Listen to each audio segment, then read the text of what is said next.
매일 성경 묵상을 돕는 해설 가이드입니다. 안녕하세요, 묵상 코치입니다. 함께 읽고 나눌 말씀은 레위기 26장 27절에서 39절까지 말씀입니다. 불순종에 따른 저주와 재앙들은 뒤로 갈수록 더욱 심각해집니다. 식량 부족으로 굶주린 그들은 충격적이게도 자녀를 잡아먹는 지경에 이릅니다. 그들의 비극의 최대 원인은 하나님을 버리고 산당에서 우상을 섬기고 불법적 예배를 드린 것입니다. 그 결과 그들의 땅과 성읍들이 황폐하면서 하나님의 성소들도 폐허로 변할 것이며 제사는 더 이상 의미가 없을 것입니다. 안식년이 지켜지지 않는 땅은 방치되어 역설적으로 오랜 안식에 들어가게 됩니다. 27절에서 31절 읽겠습니다. 너희가 이같이 될지라도 내게 청종하지 아니하고 내게 대항할진대 내가 진노로 너희에게 대항하되 너희의 죄로 말미암아 7배나 더 징벌하리니 너희가 아들의 살을 먹을 것이요 딸의 살을 먹을 것이며 내가 너희의 산당들을 헐며 너희의 분향단들을 부수고 너희의 시체들을 부서진 우상들 위에 던지고 내 마음이 너희를 싫어할 것이며 내가 너희의 성읍을 황폐하게 하고 너희의 성소들을 한량하게 할 것이요 너희 향기로운 냄새를 내가 흠명하지 아니하고 27절에서 31절은 최악의 기근과 성소의 파괴에 대한 저주입니다. 이미 3차례 강조된 7배로 가증되는 저주의 형벌이 한 번 더 반복됩니다. 언제나 그들이 돌이키지 않고 욕쟁을 계속하는 경우 그런 끔찍한 재앙을 당한다는 조건이 붙습니다. 그들의 범죄가 심화될수록 하나님의 격렬한 진노 또한 더욱 강해집니다. 이제 그 재앙과 참화의 정도는 극에 달합니다. 뒤로 갈수록 비극의 정도가 높아지면서 현재의 사례는 결국 자녀를 잡아먹고 성소가 파괴되고 하나님이 떠나시는 가장 극단적인 비극을 이야기하고 있습니다. 28절에 내가 너에게 대항한다 라는 말에서 원문상에서 내가는 하나님의 결연한 의지를 크게 강조하고 있는 편입니다. 그들은 질병으로 고통당하고 있는 씨앗을 밭에 뿌린 것이 결실을 맺지 못하는 고통을 당했지만 이제 극심한 가뭄으로 하나님이 철판처럼 땅이 노판처럼 되어 파종 자체가 불가능하게 되었습니다. 식량 부족으로 10명의 여인들이 하나의 하덕에서 구운 떡을 저울로 달아 나눠 먹어야 했지만 이제는 이스라엘 백성 사이에서 자녀를 잡아먹는 일까지 발생합니다. 하지만 그보다 더 큰 슬픔, 나아가 가장 큰 비극은 아마 하나님의 떠나심 자체일 것입니다. 이제 하나님께서는 거짓된 예배를 거부하고 사악한 제단들을 부수며 심지어 자신이 합법적으로 용인하신 성소들에서 예배조차 거부하실 것입니다. 하나님의 진노에 대한 표현 자체도 훨씬 강한 단어들이 사용됩니다. 이스라엘의 대항에 단순히 하나님께서 균형을 맞추어 대항하는 것이 아닌 맹렬한 대항으로 그들을 치십니다. 고대 근동의 문헌에 따르면 시기는 고대 근동 지역에서 자주 나타나는 적대 국가에 대한 맹렬한 저주의 하나였습니다. 의식주의 궁핍으로 적들은 서로 잡아먹을 뿐 아니라 그들의 피부로 옷을 지어 입는다는 저주가 등장하고 심지어 자녀를 잡아먹을 것이라는 저주가 퍼부어집니다. 이 예언은 비극적이게도 그들의 역사에서 성취되었습니다. 아람 군대가 침략해 왔을 때 어떤 이스라엘 사람들은 그들의 자녀를 잡아먹을 궁리를 하는 비참한 상을 맞이했습니다. 이 비참한 저주는 에스겔과 예레미야 경고에서 다시 등장합니다. 이스라엘의 근본적인 죄는 여호와에 대한 배신입니다. 그들의 이탈은 예배 타락에서 분명하게 드러납니다. 그들은 산당에서 이방 신들을 섬겼고 불법 분향단에서 향을 피워 우상들을 기쁘게 했습니다. 그 사악한 신전과 제단들은 모두 해파될 것이고 징벌로 죽음을 당한 이스라엘 백성들의 시체들이 그 위에 던져질 것입니다. 하나님께 제사를 바쳤던 제단들도 심판을 면치 못하게 될 것이고 그로 인해 여호와께 대한 제사는 중단될 것입니다. 다음은 32절에서 35절 읽겠습니다. 그 땅을 항무하게 하리니 내가 거주하는 너희의 원수들이 그것으로 말미암아 놀랄 것이며 내가 너희를 여러 민족 중에 흩을 것이요 내가 칼을 빼어 너희를 따르게 하리니 너희의 땅이 항무하며 너희의 성읍이 황폐하리라. 너희가 원수의 땅에 살 동안에 너희의 본토가 항무할 것이므로 땅이 안식을 누릴 것이라.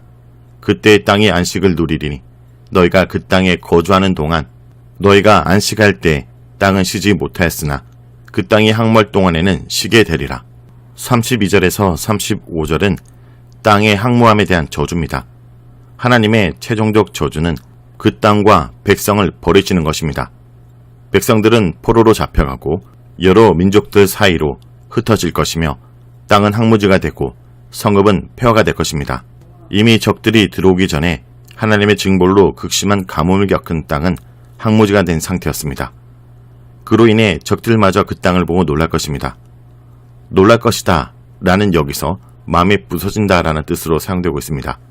이것은 바로 앞에 항무하게 하다와 31절에 항량하게 하다에 해당하는 동일한 어근으로 보입니다.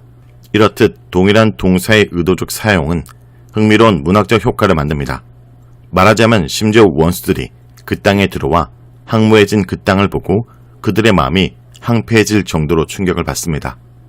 이스라엘 백성은 모두 포로로 잡혀가 그 땅은 텅 빈 채 항무지로 방치될 것이고 역설적으로 그들이 원수의 땅에서 살 동안 땅은 충분한 안식을 누릴 것입니다.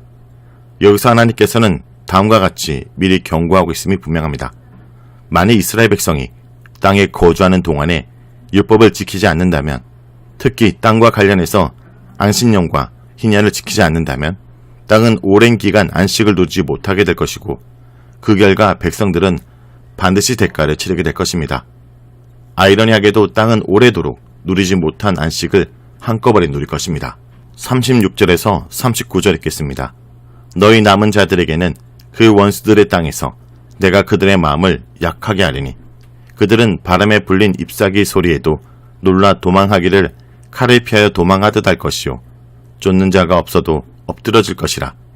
그들은 쫓는 자가 없어도 칼 앞에 있음같이 서로 짓밟혀 넘어지리니 너희가 원수들을 맞설 힘이 없을 것이요 너희가 여러 민족 중에서 망하리니 너희의 원수들의 땅이 너희 삼킬 것이라. 너희 남은 자가 너희의 원수들의 땅에서 자기의 죄로 말미암아 세잔하며 그 조상의 죄로 말미암아 그 조상같이 세잔하리라. 36절에서 39절은 공포심과 공황 상태에 대한 저주입니다. 기근과 재난, 질병과 전쟁에서 겨우 살아남은 자들은 포로로 잡혀갈 것이며 그 원수의 땅에서 그들은 초잠 가운데 겨우 연명할 것입니다. 심지어 바람에 나부끼는 낙엽 소리에 놀라 도망칠 것이고 언제나 누군가 자신들을 쫓고 있다는 불안감에 떨며 지낼 것입니다. 그들은 침략군 앞에서 자중질환에 빠져 서로 짓밟혀 넘어지고 그들 앞에 서 있을 힘조차 없을 것입니다. 그들은 원수의 땅에 잡혀간 뒤에도 여전히 죄를 지으며 세잔할질 것입니다.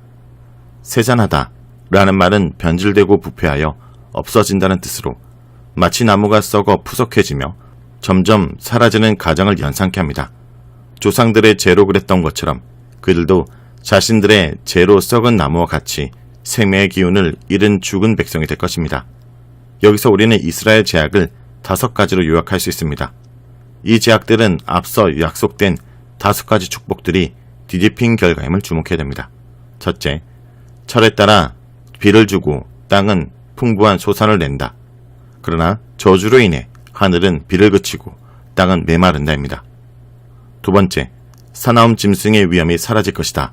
그러나 맹수들이 나라 전역에 들끓어 가축들은 잡아먹고 자녀들을 해쳐 그들을 파산하고 인구는 급감하게 된다. 입니다. 세 번째, 칼의 위협이 사라지고 적들이 패배할 것이라고 7절에서 8절에 얘기했지만 그러나 이제 적들이 침략하여 온 국토가 유린되고 그들은 공포 속에서 힘없이 패배하고 포로로 잡혀갈 것입니다. 넷째, 자손이 번성하고 국가가 창대해질 것이라고 9절에 얘기했으나 그러나 전쟁과 기근, 들끓는 맹수들로 인해 나라는 망하고 인구는 급감할 것입니다. 다섯 번째, 내가 성소를 세워 그들의 하나님이 되고 그들은 나의 백성이 될 것이라고 11절에서 12절에 얘기했지만 그러나 하나님은 그들의 가증한 예배를 더는 받지 않으시고 여호와의 성소에서 바치는 제사조차 역겨워 거부하시고 떠나실 것입니다. 자, 여기까지가 레위기 26장 27절에서 39절까지 말씀입니다. 오늘 말씀을 통해 우리는 무엇을 묵상하고 적용해야 할까요? 죄의 싹은 세잔하게 되는 것입니다. 하나님께서는 성별된 모습으로 하나님의 복을 이방인들에게 증거해야 할 이스라엘이 하나님을 버리고 우상을 의지한 죄에 대해서는 세잔하는 형벌을 내리셨습니다. 죄는 점점 나를 좀먹게 하고 멸망하게 만듭니다.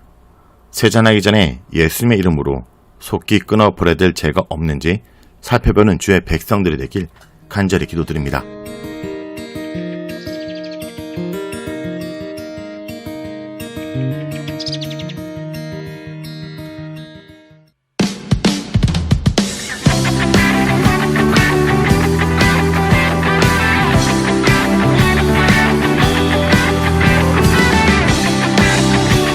우리의 구주 되신 예수 그리스도만을 의지하며 나를 소망하며 한 목소리로 찬양하며 나아갑시다.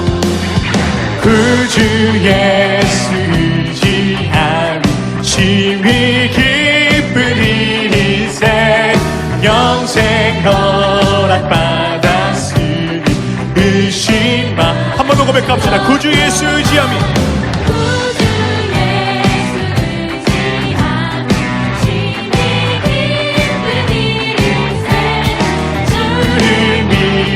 나의 말 그의 피 내줘 예수 예수 예수 예수 믿는 것을 받은 증거 많도다. 예수 예수 위한 예수 믿음 더욱 주소서. 할렐루야.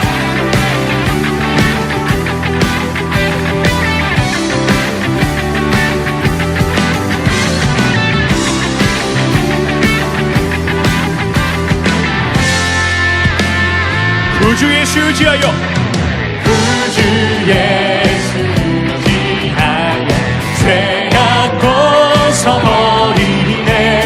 주를 믿는 나의 맘 그의 피 내줘 예수 예수 예수 예수 믿는 것을 받은 증거 많도다.